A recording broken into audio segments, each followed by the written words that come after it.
This is the brand new LA Golf driver in collaboration with one of the longest, straightest hitters of the golf ball known to man, Bryson DeChambeau. And today, I'm going to review it.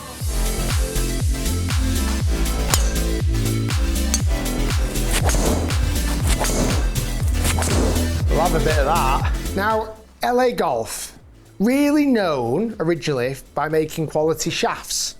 Then they started to kind of dive into other areas. They actually made a golf ball that I was incredibly impressed with. They've made putters more recently, which again look incredible. And now they brought out a driver. They're going the full hog. Looking forward to seeing the LA Golf irons. In fact, that's what Bryson's using at the moment. Under the LA Golf head cover, there is this. What looks to the naked eye like quite a simple design driver, quite simplistic. The only thing you see across the bottom is, I wouldn't like to guess, but maybe 50 LA Golf logos on the bottom, completely matte crown, LA Golf on top. It's all about the face. This driver is all about the face.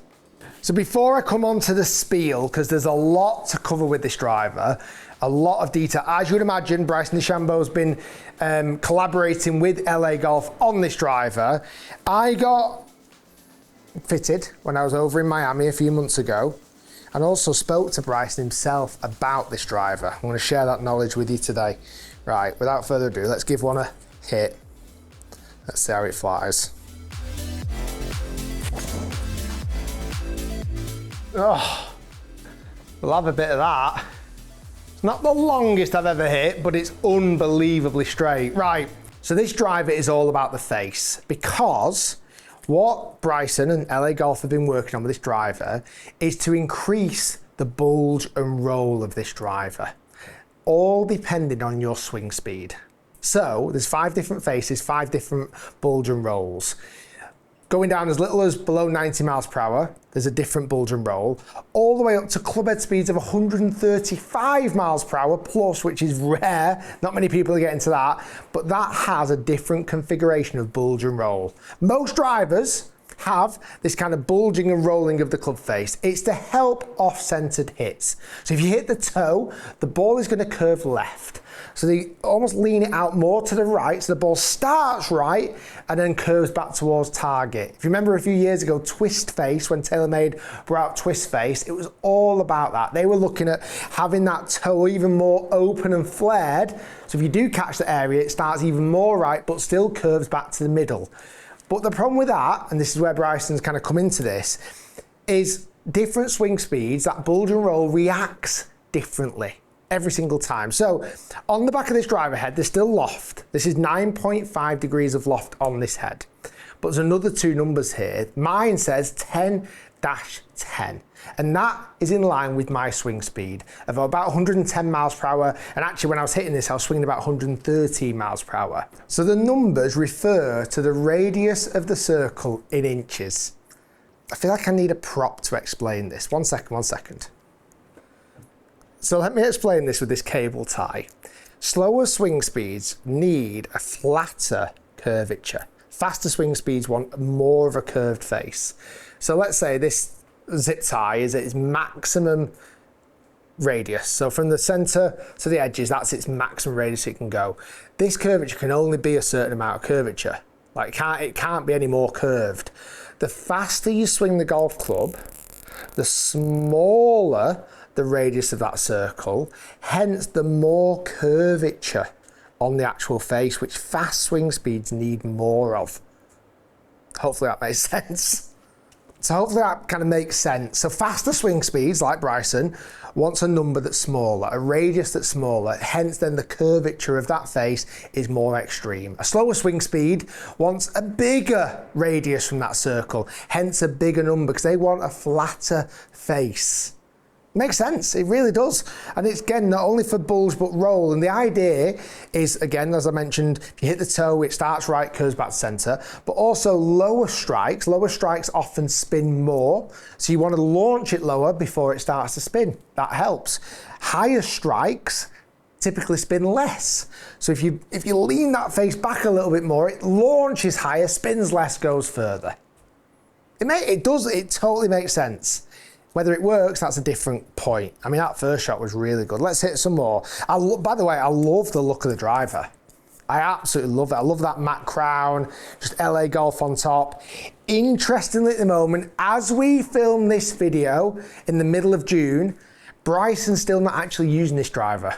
I've seen him test it. I've seen him on the driving range testing this driver. He's still not put it in play, which is interesting, very interesting. Also price-wise, it all depends on what shaft and what makeup you get, but starting price around about £522. So fairly pricey. Can go up to much more expensive as well if you get some fancy shafts. Right, it's enough talking, Rick. Let's get hitting some more shots. It's pretty solid. A little bit of a draw into the left side. Much better on numbers. Really nice hit. Oh, that's solid. That is solid.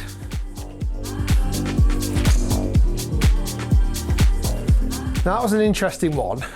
That was very much in the heel. Like, didn't feel nice off the face at all, and actually did manage to kind of find fairway. Wasn't ridiculously long though, only 263 carry. Oh, that's an interesting one. That felt very, very high toe. And it's done, if I'm honest, what I'm expecting a high toe to do. It was like low spin. I mean, 2,200 is not super low, but kind of like really, if that is, I mean, that's a great example.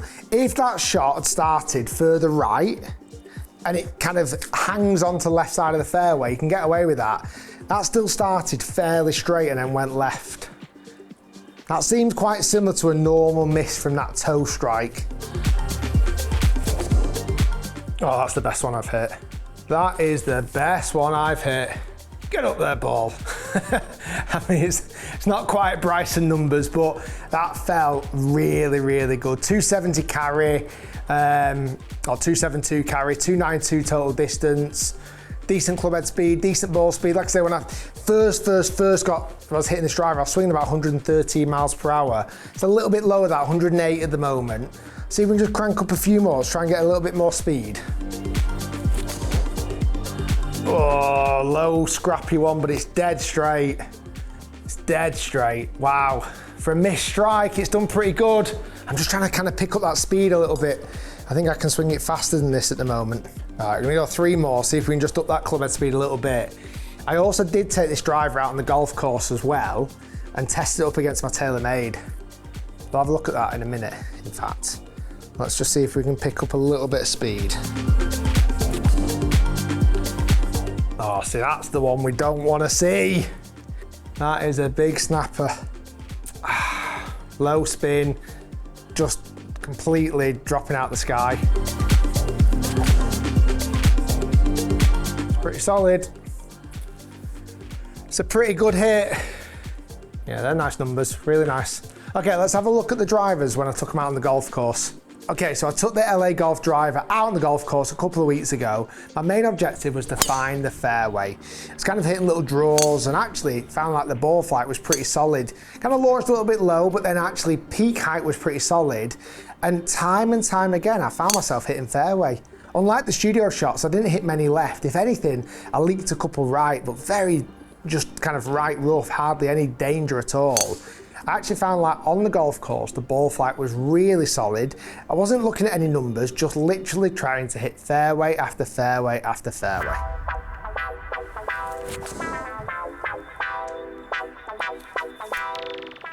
So that's more like it. That was a proper strike. Okay, so that's really interesting. Like, I feel like I've got to be swinging this at a minimum 110 miles per hour. Like, to really get optimum performance. That was such a great shot, 283 yards carry, 303 total, really good spin numbers, great ball flight. Like, that's what I've seen out on the golf course. I feel like some of the early shots when I'm not swinging maybe as fast, that worries me a little bit. Let's say if I start a round and I'm not swinging it at optimum speed, let's say it's a little bit colder, I'm wearing more layers, I'm not gonna be able to swing it at my optimum speed. I feel like where My club head speed is around that 110 marker. It's right on the cut line between going from one radius to another radius in the face.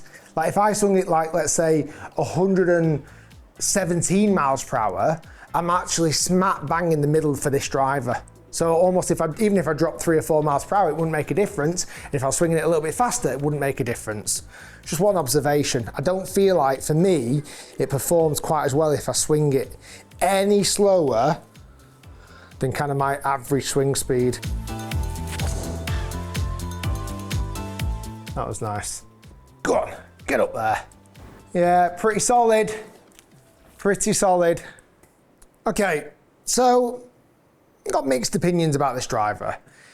First off, I do like the simplicity of the look. Certainly if looking down at the driver, I love that matte crown. It's a nice head shape. Again, even though there's lots of LA Golf imprinted on the bottom, there's not lots going on. There's just one simple weight slightly in the heel. I kind of understand this radius, this kind of bulge and roll theory. I get it. And certainly someone like a Bryson who's really extreme with his club head speed, I get it. And I also could imagine this being really good for someone who's super extreme the other way, like a really slow swing speed. As I've experienced today, I feel like unless I'm swinging it in that range where this number, this 10-10, perfectly suits, which is what I should be doing all the time, granted, I do have a few question marks around it. It doesn't seem to kind of perform as well as I'd like it to do. I feel like it's very much dependent on my swing speed being consistent, really good all the time, which is tough. If we look at some numbers, carry distance 275, okay, that's pretty good. 296 total distance, 2,400 spin, and on average today I was swinging this 109.2 miles per hour. Now in theory, that should drop me up a radius. So in theory, I should be using the 12, 11 radius on the club here. Like they should be the numbers I should be using. But saying that, if again, I test it next week and I'm swinging 111 miles per hour, which I can do, I'm back on this head. So I don't know, I feel like I'd always be changing my opinion of it. I feel like, and you can't change that, you can't tweak it, you can't adjust it like you can loft. I think in principle, it's a really, really good idea. I just don't know if they've nailed the execution yet. And I think the proof's in the pudding. Even Bryson's not using it yet. I think once he does and they've properly cracked the formula, I think LA Golf could be really onto something. Guys, thanks for watching. Stay tuned, lots more to come. And that was my review of the brand new LA Golf driver.